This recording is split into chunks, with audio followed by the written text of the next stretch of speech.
पिंकी और खेत के खरबूजे। एक दिन रास्ते में। चंपू, कहाँ जा रहे हो? खेत में खरबूजे खाने। मैं भी तुम्हारे साथ चलूं? चलो। और दोनों खेत पर पहुंच जाते हैं। चंपू, अगर किसान ने हमें पकड़ लिया तो? पिंकी, वह किसान नहीं, वह पशु पक्षियों को भगाने के लिए खेत में खड़ा किया गया बुत है। बेफिक्र होकर खरबूजे खाओ, हमें देखने वाला आसपास कोई नहीं है। और दोनों खरबूजे खाने लगते हैं। तभी किसान डंडा लेकर उनके पीछे दौड़ पड़ता है। भागो चंपू, वह तो किसान निकला।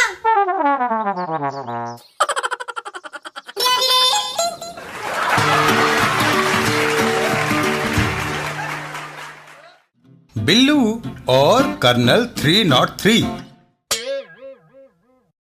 एक दिन बिल्लू और दीप्ति, क्या मेरे साथ कॉफी पीने रेस्तरां चलोगी?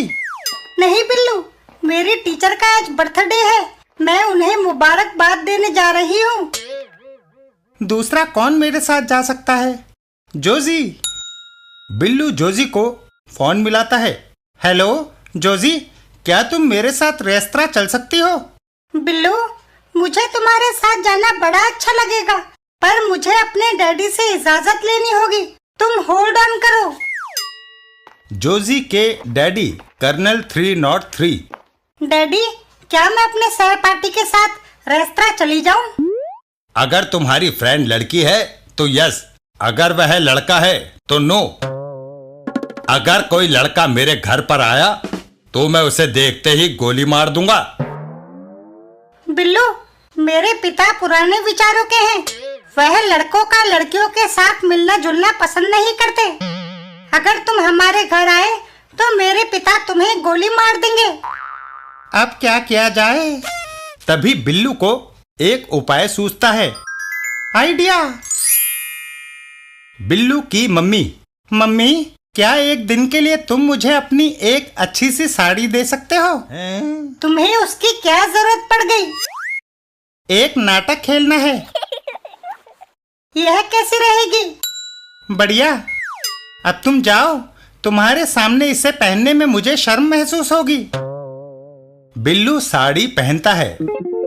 जोजी की खातिर मुझे क्या कुछ नहीं करना पड़ रहा, और घर से निकल जाता है। जोजी का घर। जोजी के दरवाजे की घंटी मैंने दबा दी है। कर्नल 303 दरवाजा खोलते हैं। तुम? जोजी की सहेली अनुसुईया, बाजार में मर्द छेड़खानी करते हैं, इसलिए मैं घूंघट रखती हूँ। वाह, क्या पवित्र विचार है। अगर हर टीनेजर ऐसा सोच ले तो राम राज्य आ जाए। बिल्लू और जोजी। तुम बैठो, मैं पर्स लेकर आती हूँ। अनुसुईया, आओ रेस्तरां चलें। चलती हूँ। बिल्लू कुर्सी से उठता है, पर बदकिस्मती से उसका साड़ी का कोना सोफे के पाए में अटक जाता है और साड़ी खुल जाती है। ओह! लड़का! कर्नल 303 फायर कर देते हैं। पिछले दरवाजे से निकल भागो। बाहर आकर बिल्लू कुंडी लगा देता है। बाहर से कुंडी लगा दी है। आओ अब चलें। इधर कर्नल 303। हेलो टीवी मैकेनिक, नई स्क्रीन और रिपेयर का खर्चा 560 रुपए लगेंगे। है?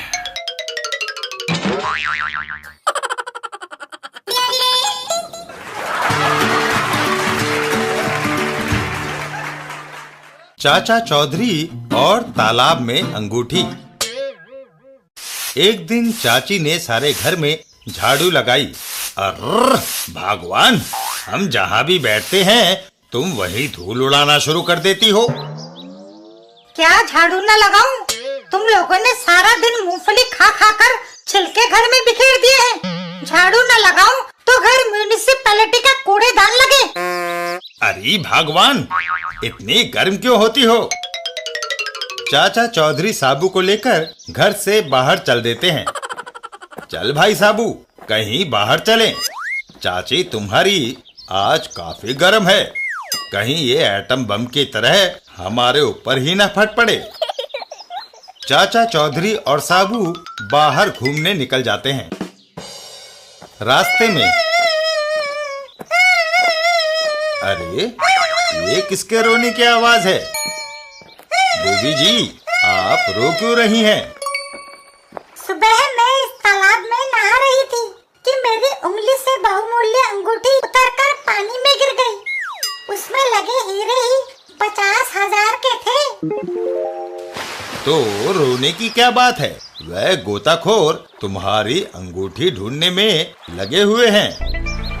देवी जी, अंगूठी नहीं मिली, सारा दिन बीत गया, अब और कोशिश करना बेकार है। लो सुन लिया। अब बताओ, मैं रोऊं ना तो क्या करूं?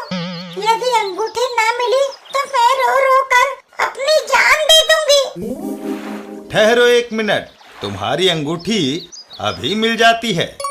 चाचा चौधरी साबू की ओर मुड़ते हैं। साबू, जल्दी से तालाब का सारा पानी पी जाओ। अभी लो। साबू तालाब में उतर जाता है और पानी को पीना शुरू कर देता है। जय बजरंग बली। और साबू ने इतना पानी पिया कि तालाब ही सूख गया। वाह, कितना मीठा पानी था। तभी वो औरत दौड़ती हुई आई। वो रही मेरी अंगूठी। चाचा चौधरी, धन्यवाद चाचा जी। धन्यवाद साबू का करो, जिसने सारा तालाब सुखाकर तुम्हारी अंगूठी ढूंढ दी। साबू।